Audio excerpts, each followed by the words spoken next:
Are you tired of listening to German language all day long? Don't you just want to get your news and topics presented in English, even though you live in Germany? Then here's your solution. Elephant in the Room, an English radio show where we discuss things that people tend to ignore. Tune in on Color Radio on 99.3 and 98.4 every second and fourth Monday of the month. Elephant in the Room, a radio show by the Black Rose Radio Collective from Dresden. Hate Mondays. Be organized. Stay cool.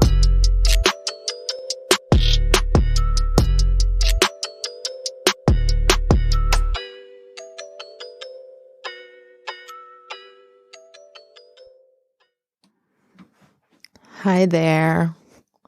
Well, to be honest, today we don't really want to talk about a topic that people are ignoring at the moment. And we were actually thinking hard if we would just like to talk about something completely different, as it's in all the media and everywhere you want to go and look, and can't go without it anymore. Of course, it's the whole Corona topic. And we decided to talk about it because it's so present in our lives at the moment, and there are so many things about it which are not really present in the media at the moment, and those are the things we actually want to focus on. So I think from one week to another, we were just being thrown in this complex situation where things which were normal last week are now changing on a daily basis and are not normal anymore. The newspaper Der Freitag writes, "There are no final answers, neither to the question of what lies ahead of us and what needs to be done, nor to the question of how the political processes of these days can be described. And we know that this pandemic is already a historic event. The health policy interventions of the states are triggering an economic crisis and are causing a political state of emergency that is affecting a civil society weakened by quarantines, curfews, and shutdowns. The state intervenes in the economy and the democracy at the same time, which involves both opportunities and threats." So that was the quote from Der Freitag. And I think it describes a lot of those contradictions we see in the current situation. So on the one hand, a lot of repressive laws are passed on a daily basis in the German states, which are hardly commented at all by a critical opposition, and which we are skeptical about, although we also feel that they might do the job in flattening the curve of infection. But also we see that this global pandemic and the world economic crisis, which goes hand with hand in it, are hitting the poor particularly hard.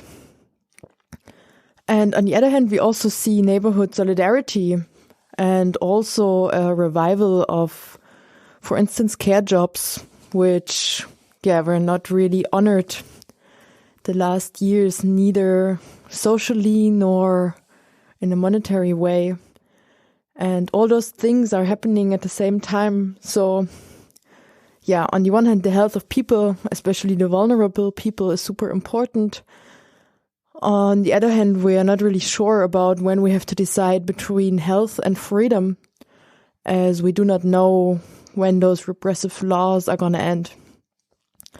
We are in a situation that we have no blueprint for, as we have not lived in the times of Spanish influenza. And also there's no one really to blame. We believe that in the time of exception and chaos, methodically open thinking is required, which at the same time does not dissolve in the new situation, but holds on to proven categories So in the next hour, we want to ask ourselves, apart from the medical fight against the pandemic, what tendencies can we currently observe in the field of democracy, neoliberalism, and also solidarity and organizing? But first, we want to listen to a song from Tenue, which is called Anabasis.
That was Tenue with the album Anabasis and the song Silencio.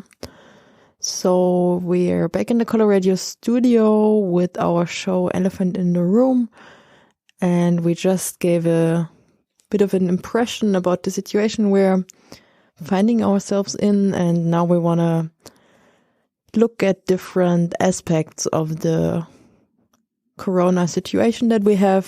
So first of all, we want to talk about the curfews which are happening.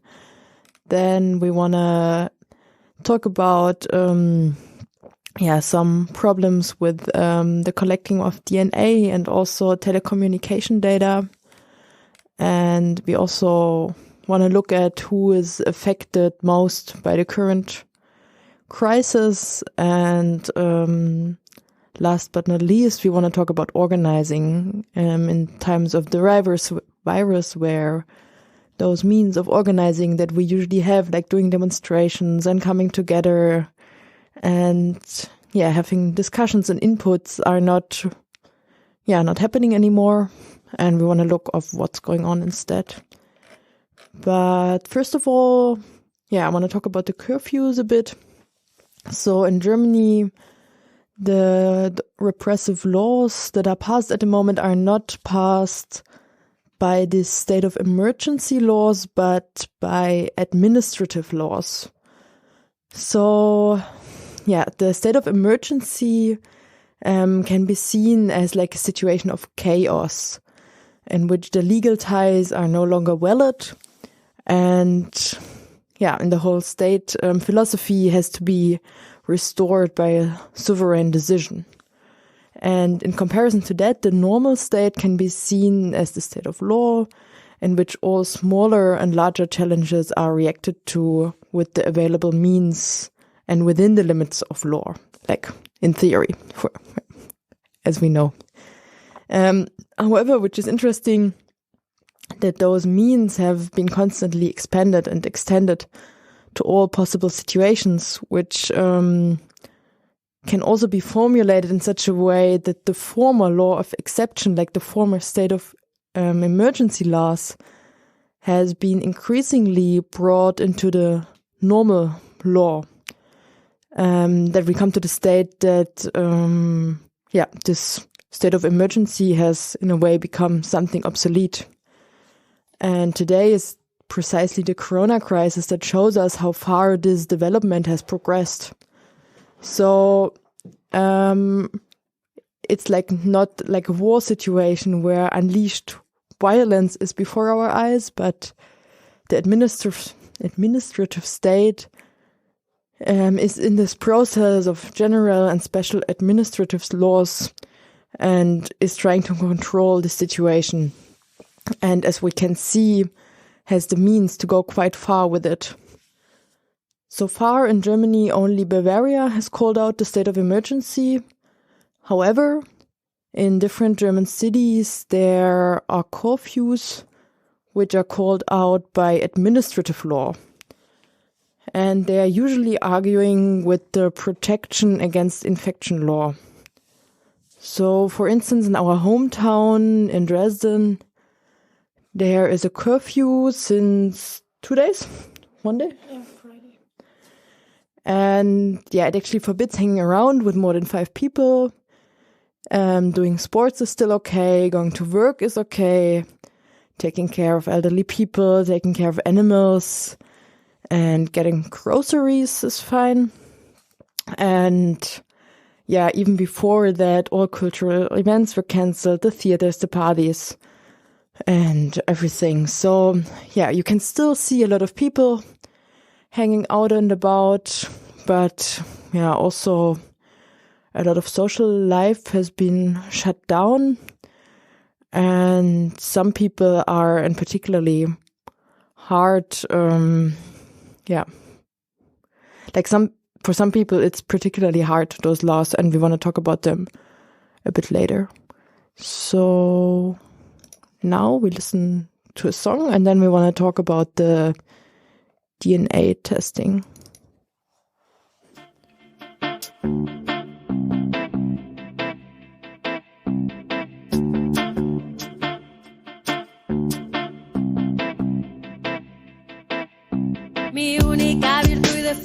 puede ser imperfecta, mi lengua cuchillo doble filo en tu oreja. En esta vida y en la anterior soy guerrillera, me matan pero vuelvo a aparecer en esta tierra. Vine a vengar con palabras a todos los muertos, prefiero cantar una canción en los entierros. Vine a manchar tu pared con mi grito de esperanza, calladas gargantas yo cortaré de una tajada.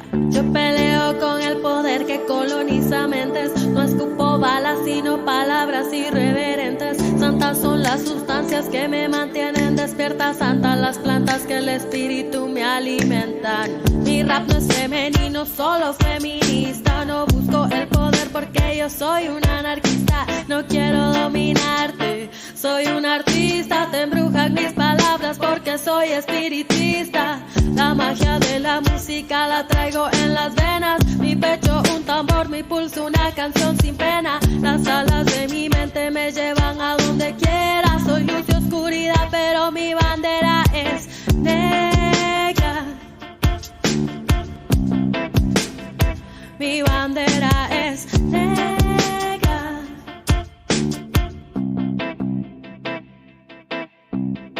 Mi rap no es bueno porque sea femenino, no le pongan a mi arte esos malditos prejuicios. En tarima con tacones no es porque sea culito, me gusta verme guapa cuando canto en el micro. Para ser ruda no preciso más testosterona, peligro que mi estrógeno anda machucando bolas. Tengo millones de huevos en cada ovario, no me hace más mujer, de a vos te hace menos macho. Mi rap no es femenino, solo feminista, no busco el poder porque yo soy un anarquista. No quiero dominarte, soy un artista, te embrujan mis palabras porque soy espiritista. La magia de la música la traigo en las venas, mi pecho un tambor, mi pulso una canción sin pena. Las alas de mi mente me llevan a donde quiera, soy luz y oscuridad pero mi bandera es negra. Mi bandera es negra.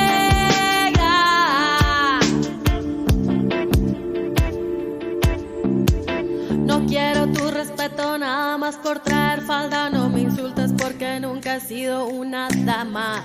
Reconoce una poeta cuando la escuches, no me juzguen nada más por mi bonito estuche. Mi rap no es femenino, solo feminista, no busco el poder porque yo soy un anarquista. No quiero dominarte, soy un artista, te embrujan mis palabras porque soy espiritista. La magia de la música la traigo en las venas, mi pecho un tambor, mi pulso una canción sin pena. Las alas de mi mente me llevan a donde quiera, soy luz y oscuridad pero mi bandera es negra.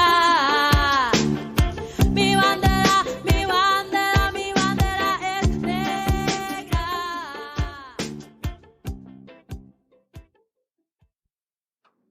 That was Rebecca Lane with Bandera Negra. And yeah, now we will talk a bit about, actually an interesting question. So a friend of ours actually was in Austria on holidays. And when they came back, of course, on the border, there was already last week this kind of sign that you should be 2 weeks in quarantine. So they did so. And actually, one of the person were actually quite sick with so, okay, there was also the problem, might it be that if they were already in Austria, maybe they are kind of caught this kind of disease. But, at this moment, there was no point on getting this test because the test is expensive, so not everybody can get this test. And then a few days later, this area where they were having the holidays was a kind of endangered high risk zone. So that was the point when the person were allowed to get the test. So I went to the doctor. He was calling before. Then I got the test. He made the test, and now it took over the weekend a few days, and now he knows that he's not infected. But what was interesting was how does this test actually work? And so you have this kind of like a small stick, and there's some water, and then you put it in your mouth, and then you have to scratch a little bit and put it in a small kind of box. And this is actually how you also take DNA samples. And yeah, eventually it is a DNA sample you give, and this is the base for this test. So what actually is happening, that everybody who is having this kind of test is eventually giving a DNA sample. And those kind of DNA samples are actually getting collected. And the reason for that is that it's not only about making a test right now, but actually they would like to kind of research on with this kind of DNAs also later on. And it's not only that they are storing the tests of the people who were positive. No, they kind of store all the data they once have. And yeah, so this is this was a bit surprising. And also kind of, I think people were not really aware of that. And it's in the way that it's also not kind of necessarily a public institution or a doctor. It can be also private institutions who are offering this kind of corona tests. So all these kind of places are basically now collecting this DNA data. And so eventually, so there will be kind of everything right now is connected to this Robert Koch Institute, which is kind of an important institute, which is also part of the health ministry in Germany. And now somehow there, all those kind of data are going to be collected. And we actually don't know what's going to happen with that, and how those kind of data are actually stored, and what will be happen to that. So just to kind of actually keep that in mind, right? That it has really different kind of phases, this kind of whole corona topic. And talking about this kind of collection of datas, basically, things where you thought maybe this happens actually only in China. Or at least we, a few days ago, talked about crazy things happening in China. Drones are flying around and surveilling people, or smartphone apps who are, when you're going to the supermarket, will show you how many infected people are in the supermarket. And we were kind of, oh my God, what the hell? But eventually, also here in Germany, the Deutsche Telekom, one of the biggest providers, are actually cooperating with this Robert Koch Institute, and they want to also collect mobile phone data to use them for analyzing how eventually the virus could spread. So they could, with this whole data, of course, they can create pattern how people are moving, and with this kind of movements, they say they can analyze how the virus would spread. And this sounds quite scary, to be honest. And this kind of how is it called? The Federal Data Protection Commissioner doesn't have a problem. He's involved in the whole thing, and he said that there's no reason to be concerned. And but this kind of data which Telecom is passing on is, they say they are anonymized and you cannot really track them down to individual person. And I mean, we don't know, you never know. Data actually are like always evil. Not the data itself is evil, but what you can do with it. And for this institute, it's not enough. So now they actually started, or they are starting to work on an app where they can collect even more data and also more kind of individualized data to kind of develop their researches on the whole question of how this kind of virus is spreading, And I don't really have an understanding how this should, what they're actually doing, or how it should work, or how you seriously actually can read the data and can say that the virus is spreading because you are having all people's movements because of their smartphones. But all in all, it sounds pretty, concerning actually to me. And so it's not only in China that all the measures are taken, you can imagine, in the 21st century, but we also have to be aware that this is happening here right now in Germany. And now we're going to listen to another song.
Okay, and we already talked a little bit about how, for us, we perceive the coronavirus and how the society or the state, furthermore, is dealing with that. How is the situation here for us? And usually by those kind of, in those kind of situations, people who are marginalized and already kind of on the, kind of the part of the society who is not benefiting so much from all the wealth, are also kind of affected a lot more in this situation. So, for example, people who are homeless, living on the streets, don't even have a place where they can go now because, we all have to stay in our house, but people don't have a house and they don't even have a registration. So, so they don't have a safe place where they can actually rest or where they can, just kind of spend the night. And eventually, for example, in Dresden, 2 days ago, it came to the situation that a group of people who were usually hanging out in the district also did this, of course, at that day, and they were drunk and they were not so much interested in the police who were telling them that, hey, there is this paper from the city council which tells you shouldn't be on the street. And I mean, what should people do who don't have a place to go and who don't have a home and who are living on the street? So they passed by several times, and then the cops decided to detain all those people. And you wonder, what the fuck? I mean, how is this going to work? And what should people do? I mean, people just don't have a home. So where should they go? And the question is this the solution, to put all the people, detain the people? While on the other hand, actually people are discussing to release people from prison earlier. The cops, on the other hand, clean up the streets because the people are not following the kind of, right now, public order. Then one more group of people, which is kind of, which is not really, we are not really aware for example, as a group of risk, because a lot of people are talking, okay, there's this group of risk, people we have to protect. And this is often old people. And for example, now you cannot visit people in elderly homes anymore for their safety. And but there are a lot of more people who are actually kind of a risk facing a risk. This is people, for example, with handicaps, and they are not even named on the list of Robert Koch Institute. And people are already marginalized and not really present in the society. And in those days, it's even harder that people have to isolate themselves to not get infected, or also who are living in special accommodation are not allowed to leave or not allowed to receive guests anymore. So we can see that it's kind of, always targeting eventually the same groups who already are isolated in this society. And another group of people are immigrants in our society. People have to live in camps still. And that brings up the situation where people are quite squeezed together in small places. They have to share kitchens, toilets, which is all not a good situation in the situation we are right now. So a few days ago, there was already an incident in Turin where the cops had to kind of shut down an asylum seekers accommodation with 500 people. And so a lot of support groups are actually calling for to shutting down these kind of lagers or these camps at all, and actually bring people in safe places. For example, right now hotels and hostels are empty because tourists are not kind of allowed anymore. So this could be a possibility to offer actually for everybody who doesn't have a safe place to bring people right now there. And especially in Dresden also, there was the situation that actually you didn't had informations in different languages available for people. So this kind of official websites from the ministry did not provide general corona information in other languages than German. So the Refugee Council for Saxony eventually started to translate simple informations about corona that actually people have access to this kind of informations. And in this context, another demand actually was in the last day that there are also still people in the deportation prison in Dresden. Also, the deportations cannot be carried out because the borders are closed. And the demand were to close the deportation prison completely and to release the detainees. But eventually the local group, the local support group for people who are detained were quite successful. On the 19th of March, they published that there were 9 people yesterday, and now it's only 4. So there were several people they could fight in front of the court to get them released. And also the deportation of 3 people from Tunis was kind of stopped, which was cool that it happened. And on the 20th of March, there were even 1 more person released. And now there are still 3 people inside the deportation prison, but there are already appeals are pending, and eventually the local and regional courts just have to decide.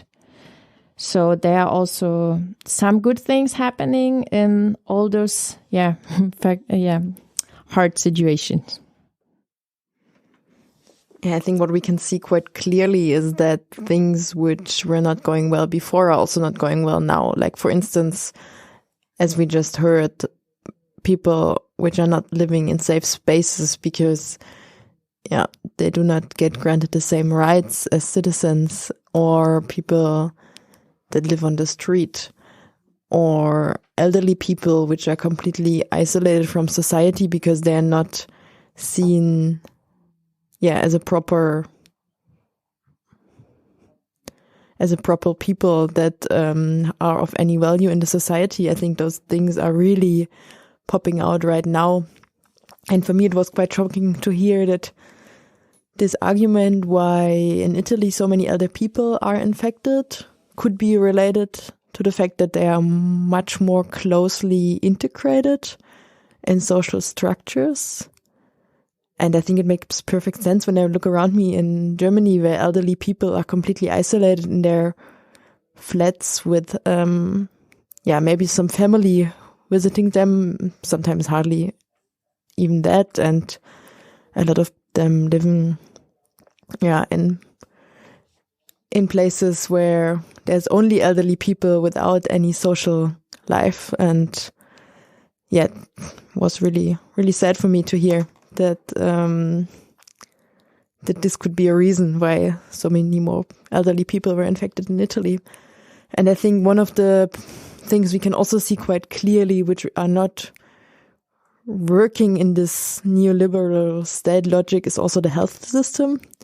So the health system is due to is really due to privatization and commercialization. So the medical staff is often completely overloaded and they don't get enough money, and they're close to burnout. And now, we don't have enough staff in our hospitals, and we don't have enough care nurses and doctors. And so everyone is seeing these things quite clearly, but they've been so clear for so many years, and now it, really, really pikes up.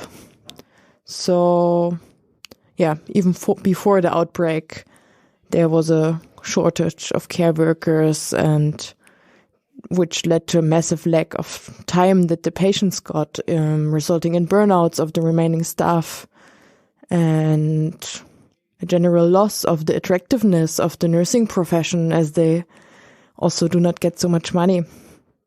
And this might also be a positive factor of the crisis, that those people are kind of seen as the heroes right now, which I think they normally are not.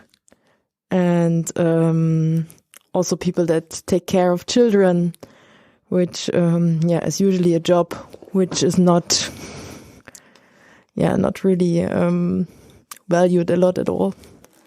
So, to sum up, I think we can see a lot of factors in society which were already shitty before are really picking up now, and we can also see how this neoliberal system is not working in times of crisis. And in the second part of the show, we want to talk about organizing and solidarity. But before, we want to listen to another song by Shireen and Keaton, which is called The Escape.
That was Shireen, DJ from Austria. She's doing live hard tech, with several synthesizers. You can find her on SoundCloud. We want to wrap up our show, which was tackling the topic of Corona, and we tried to introduce some other perspectives, and we want to talk a little bit about organizing and solidarity at the end of our show. I think what was for everybody quite something which went really fast was this kind of neighborhood support. So eventually in almost every city or district, people started organizing to support the ones who are kind of not able to go out anymore, or who are risk groups or who need support. And I think this showed that actually, even so the state tries to be repressive and tries to isolate everybody, sure, also for the good. But we discussed that question already. So this was still happening, that actually people talk to each other and people organized pretty fast. I think that was nice to see. And also 2 days ago, there was the International Refugee Day. And so, what we actually saw the last days was that all our means of protest and we are used to have, like going on the streets, having demonstrations and things like that, were kind of taken. So we were kind of banned to the house. But on the other hand, all the things are happening still around, and actually executive power is still deciding and making new laws. And power plants are opening, and people, refugees are kind of pushed back on the European border.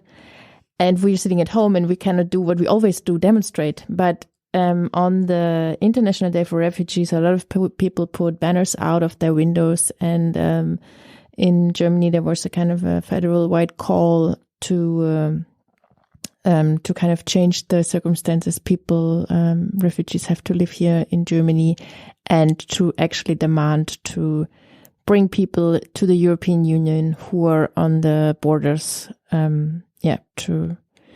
because we have enough space here.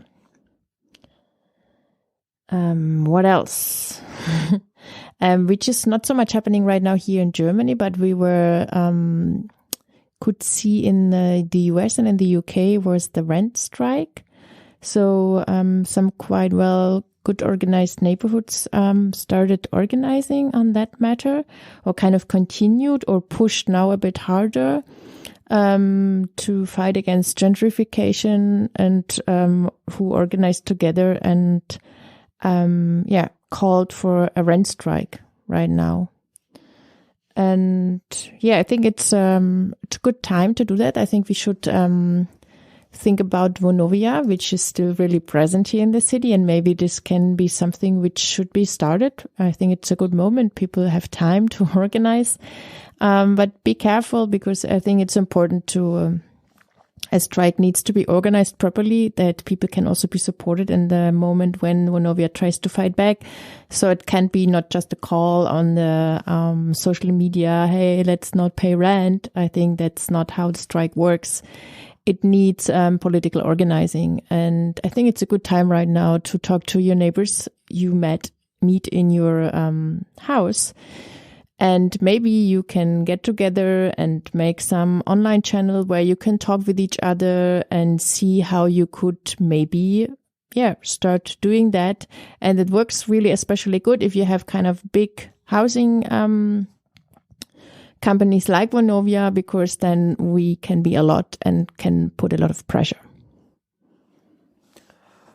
Also, there are several websites popping up. For instance, we found this curfews.info, which is an initiative to respond to the political and social impact of the coronavirus and the accompanying measures, digitally and on site. On their website, they say the current developments around COVID-19 show the necessity of a solidarity-based approach. We find ourselves in a situation where the health of many is at risk. We welcome necessary measures. together, we have to find solutions in solidarity. At the same time, the temporary, enormous restrictions of basic rights are something that must be observed and critically monitored. For this, development is taking place in a situation which massive conflicts are already prevailed in several regions in the world, which are partly reflected in a tightening of control and policies.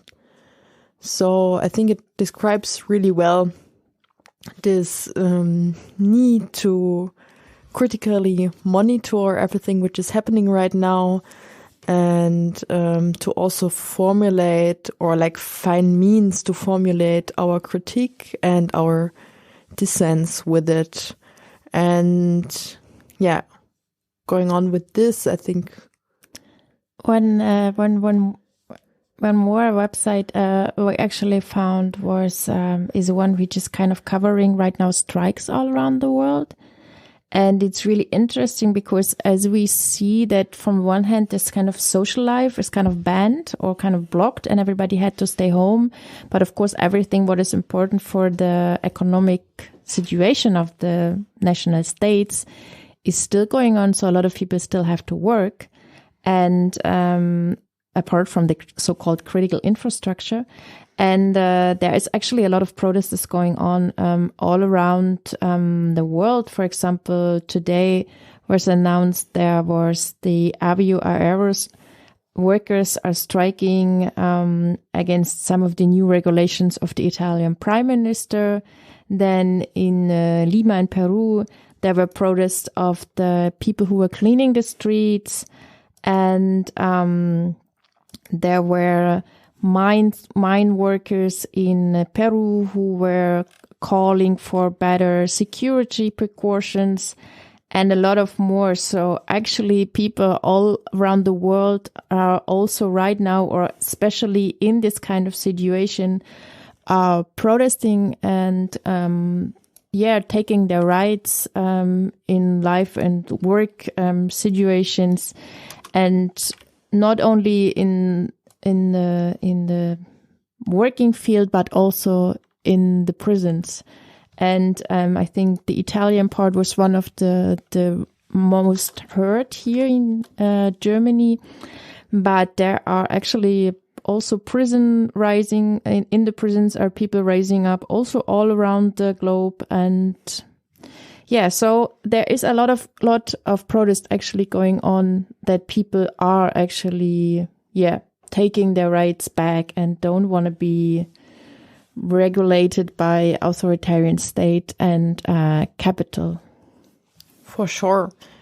I think when we look around ourselves, it's more this strengthening of collective self-responsibility that we can do. Or, I mean, we could also strike, but I don't really see it around here so much.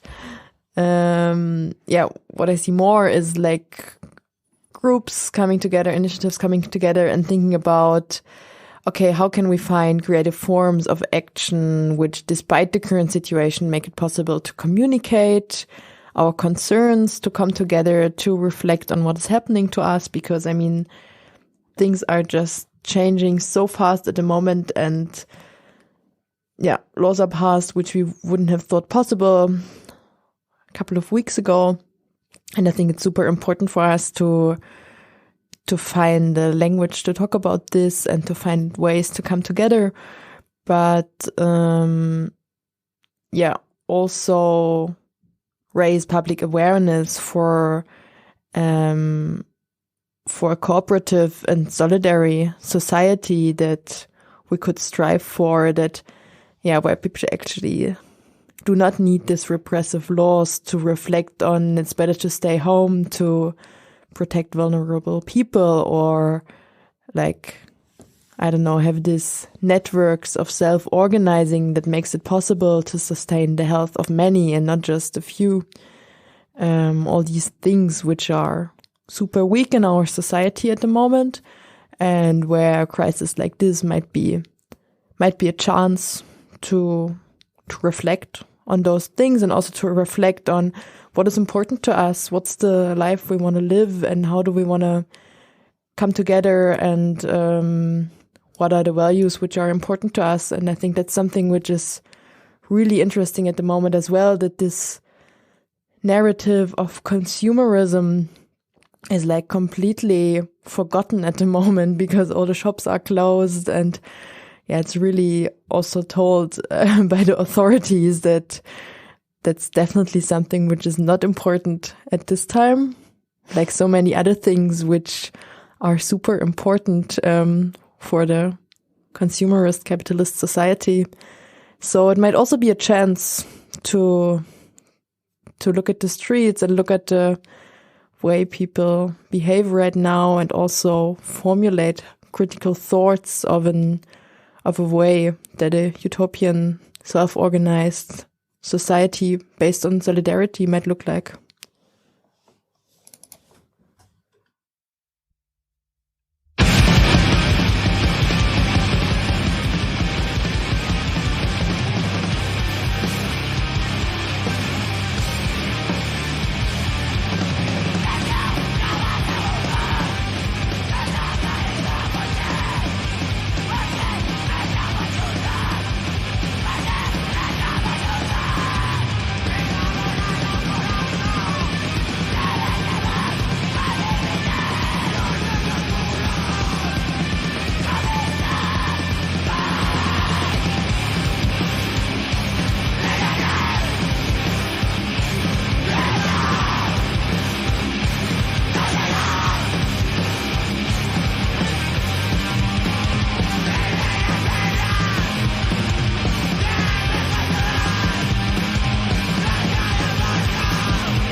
Thank you for listening to our show. This was Elephant in the Room on Color Radio, the free radio of Dresden.